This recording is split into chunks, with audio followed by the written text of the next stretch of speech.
Қазақ баланы санамайды және санын айтпайды.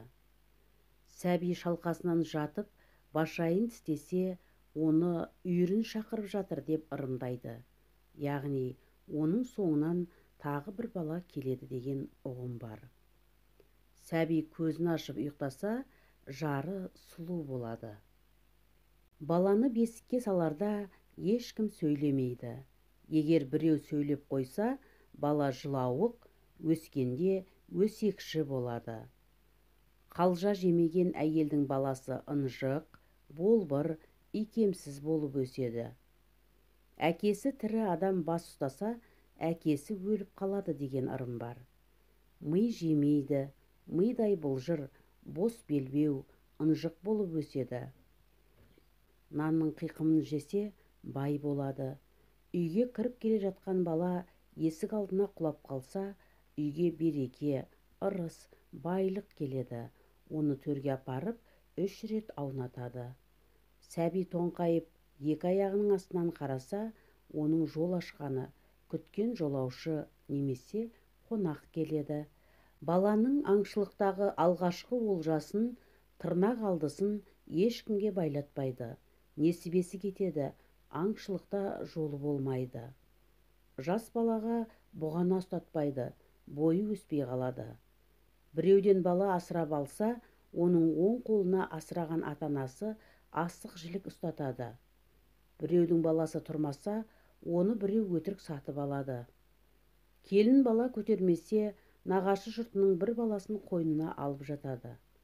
Жүкті әйел шашын кессе, іштегі бала кемтар болып туады, бақыты кесіледі. Бесікті бей уақытта далаға шығармайды. Бесіктегі баланы үйде жалғыз қалдырмайды.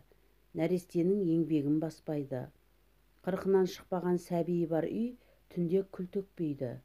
Ана баланы дәретсіз емізбейді. Сәби анасының төсін ұстап отырып емсе, сараң болады. Еркін емсе, жомарт болады. Сәби шалқасынан құшағын жайып, алаңсыз ұйықтаса, елге белгілі азамат болып өседі. Бүк түсіп ұйықтаса, уайымшыл, жігерсіз болып шығады. Ет бетінен жатып ұйықтаса, ойшыл болады. Қыз балаға шашы өссін деп желке жегізеді. Баланың желкесі шұңқыр болса, немесе желкесінен сүйсе, тіл азар болады. Шөбересінің алақанынан су ішкен қарт жұмаққа барады. Бала көк жөтел болса, көк ат мінген жолаушының жолын тосып, көлденеңді көк атты, көкжөтелдің емі не деп сұрайды. Ол нендей ем айтса, ауру балаға соны қолданады. Бесіктің бас жағына пышақ, қайрақ, қамшы жастайды, немесе бүркіттің тұяғын, кірпінің терісін, жыланның бас сүйегін тағады.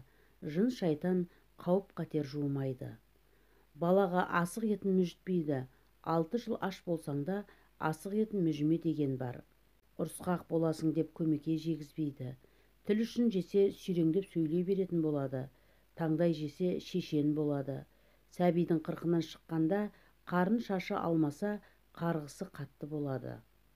Есіктің тұтқасын жуған сумен көз тиген баланың бетін, екі алақанын, екі табанын жуса, тәуір болып кетеді. Көз қотыр шыққан балаға сойған малдың көзінің суын жақса, жазылып кетеді. Бала тоқтық тартса, тоқшылық болады. Бала ішегін тартса, жаманшылық болады. Қызға өкпе жегізбейді. Қызға жеңілтек болады деп құйымшақ жегізбейді. Бала тілін шығарса, тіл келеді, яғни хабар келеді. Сәбидің тілі мезгілінде шықпаса, нағашысының үйіне апарып, бір қойды сойдырып, оның көтен шегімен буындырады. Бөбек алақанын шапалақтаса, қуанышты хабар келеді. Адамның келіншек отырған жақтағы аяғы үйіп қалса, ол 2 қабат екен деп ырымдайды. Түсік тастамасын деп, жас әйелдің көйлегінің етегін бүріп қояды. 2 қабат әйелдің күні жақындаған кезде, жер ана қуат бер деп жалаң аяқ жүргізеді. Жас босанған немесе аяғы ауыр әйел түнде суға бармайды. 2 қабат әйелге пышақ, ара, қайшы ұстатпайды. Ұстаса, мерзімінен бұрын босанады.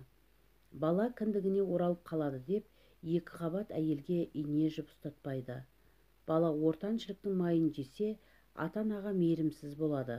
Баланың мойны тез және түзу бекісін деп, оның шілдеханасына сойған қойдың мойын омыртқасын тұтасымен асып, тесігінен шыбық өткізіп кептіріп қояды. Екі қабат әйел арқан аттамайды, аттаса баланың кіндігі мойнына оралып қалады.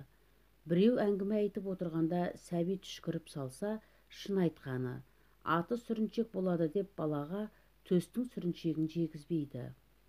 Сәби қолындағы заттарын шашу деп шашса, ол үйге көп кешікпей қонақ келеді. Егер босана алмай қиналса, әйелдің төбесіне қылыш ойнатады, белдеуге айғыр байлап кісінетеді, отқа тұз тастайды, әйел шошысын деп кейде мылтық атады. Баланың маңдайы кең болса, ақылды әрі жайдары болады. Желке шұқыры терең болса, жалқау, қыңыр болады. Бармағы майысқақ болса, шебер болады. Құлағы мен аузының арасы жақын болса, өтірікші болады. Алғашқы некеде пайдаланған бұйымдар мен киімдерді сөгуге, бұзуға болмайды. Ондайда неке бұзылады, жастар арасы суиды. Денесінде ұсақ-ұсақ қалы бар адамның қызы көп болады. Жас босанған әйел 40 күнге дейін қолын суық суға малыса, баласы тас бауыр болады. Екі қабат әйел ұл туғысы келсе, еркектің қару жарағын, қыз туғысы келсе, жүзік, сырға, моншақ, қызыл түсті мата жастанып жатады. Арқан, жіп есіп жатқан кезде оның астынан балалар өтсе, бойы өспей қалады. Бөбек мезгілінде еңбек демесе, оның бауырынан тағам толы табақ өткізсе, тез еңбектеп кетеді. Толғағы қатты болады деп, екі қабат келіншекке толарсақ жегізбейді. Жеңілтек болады деп, қыз баланы қырқынан ерте шығармайды.